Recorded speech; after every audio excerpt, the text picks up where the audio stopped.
ठीक है, ओके। अब चौगांवकर जी ये महाराष्ट्र का सर्वे, हरियाणा की बात हो गई, हरियाणा पर बाद में, पहले महाराष्ट्र का सर्वे जो आया उसके आंकड़े ऊपर मैं दिखा भी रहा हूं। ये मैट्रीज का है, टाइम्स नाउ का सर्वे। महाराष्ट्र में एनडीए को दे रहा है ये 288 में से 121 से 141, और इंडिया गठबंधन या एमवीए को दे रहा है 91 से 106। क्या लग रहा है आपको? देखिए, अगर महाराष्ट्र की अगर बात, एवरेज पकड़ी है हमने बीच की, ठीक है ना। महाराष्ट्र में बहुत अलग चुनाव होने वाला है। जैसे अभी तक महाराष्ट्र में जो चुनाव होते थे वो भारतीय जनता पार्टी और शिवसेना मिलकर चुनाव लड़ती थी, राष्ट्रवादी कांग्रेस पार्टी और कांग्रेस मिलकर चुनाव लड़ती थी।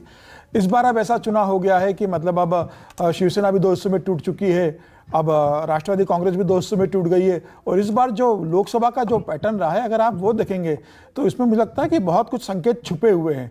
देखिए, अगर 23 सीटों से अगर भारतीय जनता पार्टी 9 सीटों पर आ जाती है, कांग्रेस अगर 1 सीट से अगर 13 सीटों पर पहुंच जाती है, और उद्धव बाला साहब ठाकरे की पार्टी बनाकर नए सिंबल के साथ अगर वो 9 सीटें अगर जीतते हैं, भारतीय जनता पार्टी के साथ बराबर 9 सीटों पर आ जाते हैं, तो उसके कुछ ही महीनों बाद होने वाले विधानसभा चुनाव में कोई बहुत चमत्कार हो, मुझे इसकी संभावना कम लगती है। देखिए, ठीक है, विधानसभा चुनाव के अंदर कोई बड़ा चेहरा दोनों अभी घोषित करने की स्थिति में नहीं है। सबसे बड़ा प्रश्न है कि देवेंद्र फडणवीस सबसे बड़ा नेता महाराष्ट्र के हैं। क्या भारतीय जनता पार्टी देवेंद्र फडणवीस को मुख्यमंत्री का चेहरा घोषित करेगी? नहीं, जो संघ अभी तक तो नहीं कर पा रही है। संघ भी चाहता है कि देवेंद्र फडणवीस मुख्यमंत्री रहे, क्योंकि 5 साल का मुख्यमंत्री का कार्यकाल बहुत अच्छा रहा था। एकनाथ शिंदे चाहते हैं कि उन्हें मुख्यमंत्री पद के रूप में रखा जाएगा या नहीं रखा जाएगा। अजित पवार चाहते हैं कि उनकी इतनी सीटें आए कि वो मुख्यमंत्री 5 बार तो वो मुख्यमंत्री रह लिए, अब कम से कम मैं 1 बार मुख्यमंत्री बन जाऊं। वो तो सार्वजनिक रूप से कह चुके हैं कि भाई देवेंद्र फडणवीस और एकनाथ शिंदे में से बहुत जूनियर है। मैं तो 1990 में विधायक बन गया था, लेकिन मैं मुख्यमंत्री नहीं बन पाया, मैं अभी तक उप मुख्यमंत्री है, तो उनकी भी महत्वाकांक्षा मुख्यमंत्री बनने की है।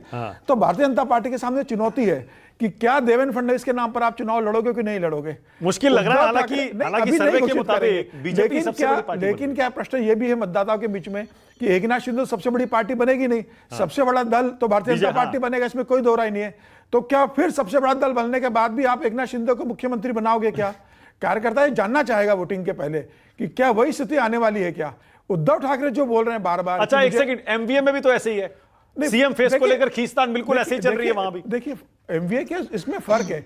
उद्धव ठाकरे कह रहे हैं कि आप मुख्यमंत्री अगर शरद पवार और नाना पटोले जिसे डिक्लेयर करेंगे मैं उसका समर्थन करूंगा।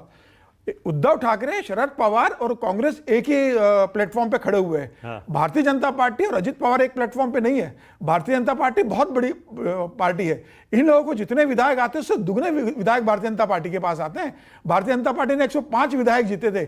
उस समय उद्धव ठाकरे के 53 विधायक थे। उद्धव ठाकरे आधे 2.5 साल के लिए मुख्यमंत्री का पद मांग रहे थे, भारतीय जनता पार्टी ने मना कर दिया था। वो बात ठीक है कि एकनाथ शिंदे जब 40 विधायक का लेकर आए तो भारतीय जनता पार्टी ने मुख्यमंत्री बना दिया था।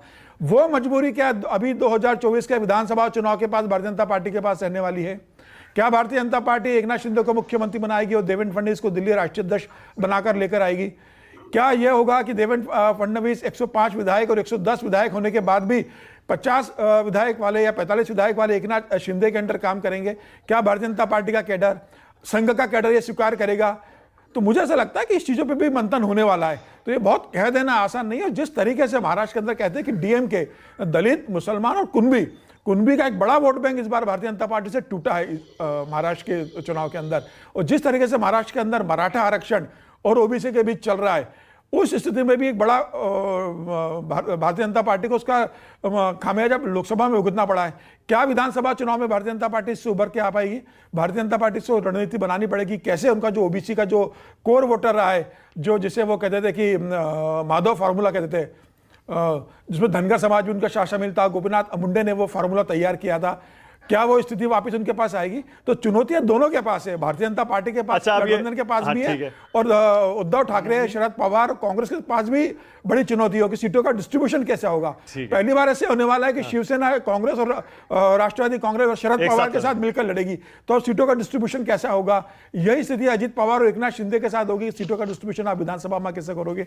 तो चुनौतियां बहुत है। अभी कार्यकर्ता कैसे लेते हैं, क्या वोटिंग पैटर्न हो पाता है, लेकिन मुझे लगता है कि बहुत आसान नहीं रहने वाला है। महाराष्ट्र में भी चुनौती बहुत मुश्किल है, नेक टू नेक लड़ाई होने वाली है। अब देखिए, अब एक और सवाल जो मेरे जहन में आया, शीतल जी